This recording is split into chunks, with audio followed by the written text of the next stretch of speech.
Bonsoir. Merci d'être avec nous sur Journal de guerre. Au 9e jour du conflit entre le Hamas et Israël, voici ce qu'il fallait retenir de la journée à 19h30.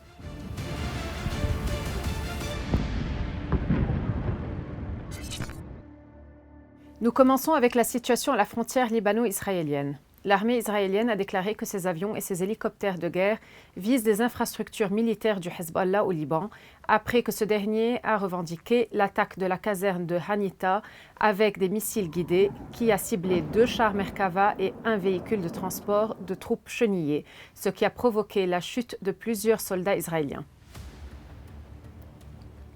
Du côté de Naoura, un missile a atterri à proximité du contingent indonésien de la FINUL sans faire de victimes. Une enquête a été ouverte pour déterminer la source de cette attaque, comme l'a rapporté le commandant en chef de la force onusienne, le général Haroldo Lazaro. Le bilan humain depuis le début de la guerre à 19h30, heure de Beyrouth. Du côté israélien, plus de 1400 décès et plus de 3840 blessés ont été signalés. Du côté de Gaza, 2450 personnes ont été tuées et 9200 blessés parmi les Palestiniens. Le Hezbollah a annoncé avoir attaqué 5 sites israéliens avec des armes directes appropriées, à savoir Jal al-Alam, Birkat Risha, Ramia et El-Manara et El-Ibad.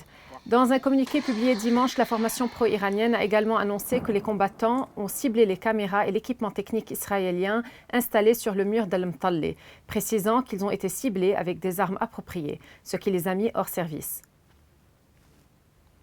Des roquettes tirées depuis Gaza ont été interceptées par le système de défense aérienne Dôme de fer dans le ciel de la ville de Sderot dans le sud d'Israël.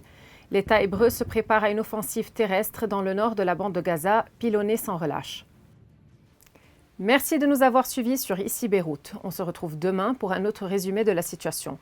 Vous pouvez suivre toute l'actualité concernant cette guerre sur notre site web www.icibeyrouth.com sous la rubrique Guerre Israël-Hamas ainsi que sur tous nos réseaux sociaux.